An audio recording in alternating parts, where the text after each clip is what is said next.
Marcus packed his fancy shirts into a suitcase, barely glancing at me. "The kids will understand," he said. "They'll love Amanda. She's great with children." I stood in the doorway, watching the man I had been married to for 15 years pack up his life. His words made my stomach turn, but I kept my face calm. "They're only 8 and 10, Marcus. They barely know her." He shrugged, carefully placing his expensive watches into a case. "Kids adapt. Besides, they'll have to. We're moving in together next week. My name is Emma. I'm 38 years old, and my husband was leaving me and our kids for his 26-year-old yoga instructor." But I wasn't crying. I wasn't begging him to stay. Instead, I was thinking about the phone call I got yesterday from our family lawyer. "And the divorce?" I asked, keeping my voice steady. "When are you filing?" Marcus smirked. "No need for all that, Em. Amanda and I think we should keep things simple. No lawyers, no splitting money. Let's just move on." Of course he wanted that, because he didn't know about my father's trust fund. He had no idea that his plans were about to fall apart. "Whatever you think is best," I said, watching him zip up his bags. He paused at the doorway, eyeing me suspiciously. "You're taking this better than I expected." I smiled, thinking about the bank statement arriving tomorrow. I've learned to adapt. 12 hours earlier, I had sat in Mr. Thompson's office, our lawyer, as he explained something that changed everything. "Your father was a smart man, Emma," he said, pulling out a thick folder.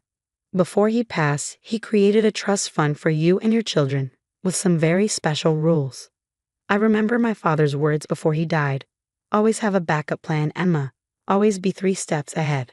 The trust fund becomes active if your husband tries to abandon his financial responsibilities to your children. Mr. Thompson explained. "Your father wanted to make sure his grandchildren were protected." I thought about how Marcus always controlled our money, how he gave me an allowance while he spent freely on himself. "And Marcus doesn't know about this?" I asked. Mr. Thompson smiled. "Your father was clear. Marcus was never supposed to know unless he triggered the conditions. And since he's been emptying accounts and trying to sell property without your consent, it's time."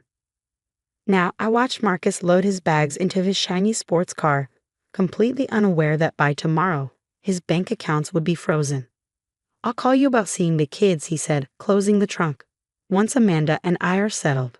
Upstairs, our children, Lily and James, watched their father leave. Lily pressed her small hand against the window, confused and hurt.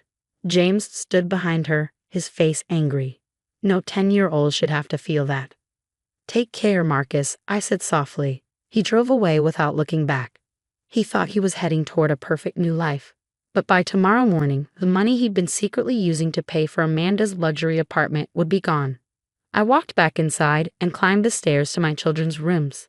They needed me now more than ever. But I wasn't worried about our future.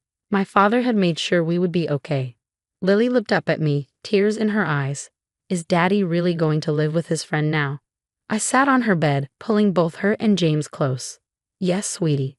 But we're going to be okay. Better than okay." "How do you know?" James asked, trying to sound tough. I thought about the trust fund, about everything my father had planned to protect us. I thought about Marcus's face when he realized he had lost everything. "Because your grandpa made sure of it," I said, hugging them tighter. "And tomorrow, Daddy is going to learn what happens when someone forgets what really matters." That night, as my children slept, I sat in my office, getting ready for what came next. My phone buzzed with a text from Marcus. "Amanda thinks we should take the kids to Disneyland next month. Show them how fun their new life can be." I didn't reply. Instead, I opened my email. Mr. Thompson had sent me tomorrow's schedule.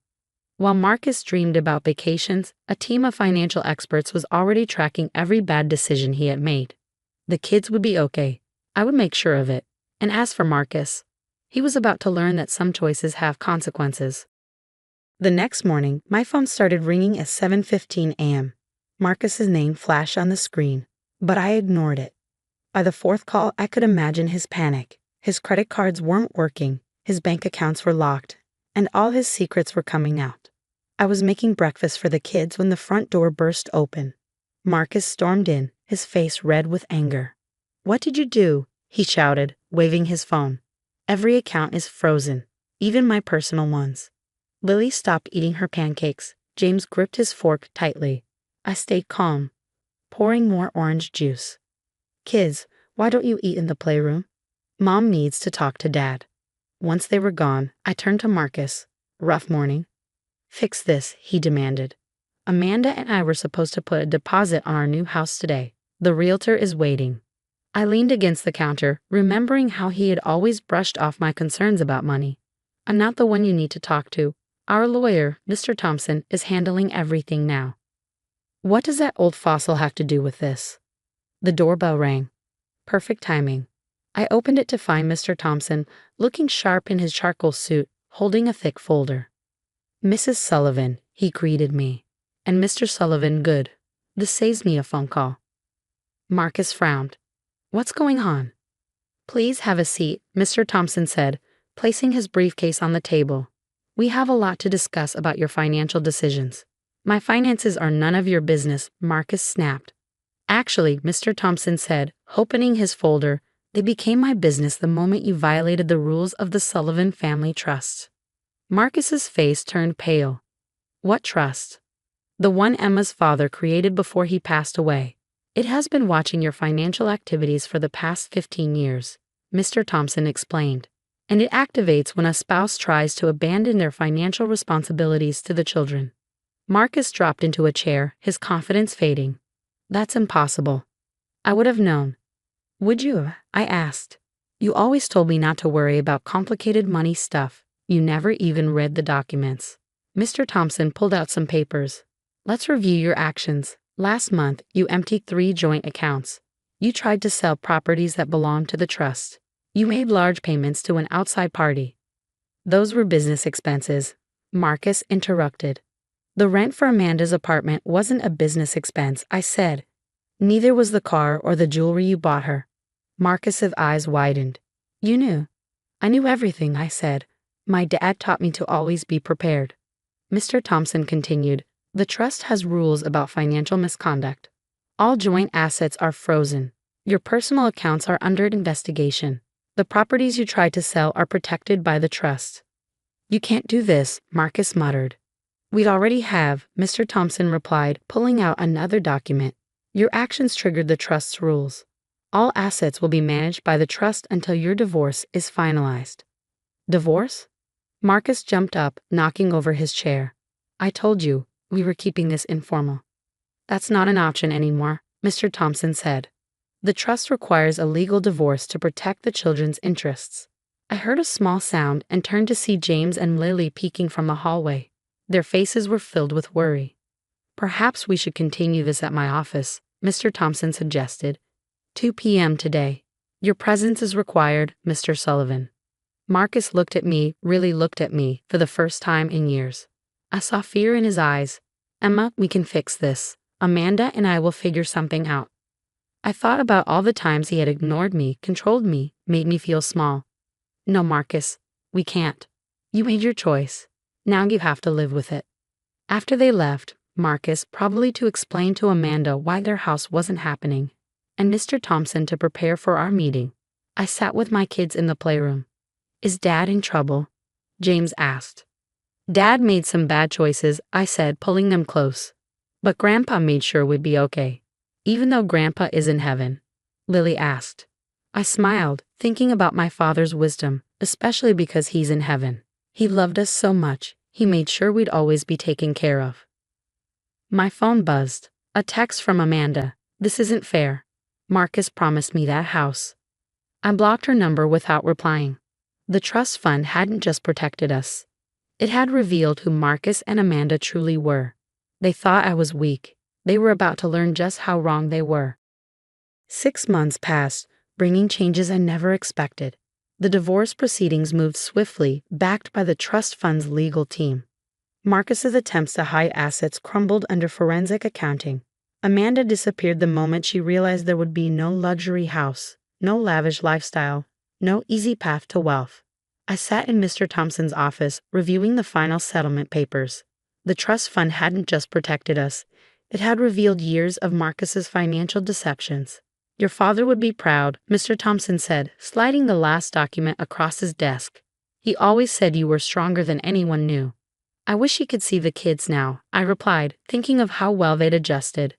They're finally healing. The transformation in my children had been remarkable. Once the initial shock wore off, they began to thrive. James joined the school baseball team, his confidence growing with each game. Lily discovered a passion for art, filling our home with bright paintings that somehow made everything feel lighter. Marcus's weekly visits became monthly, then sporadic. His promises of Disneyland and grand adventures faded into rushed dinners and distracted conversations.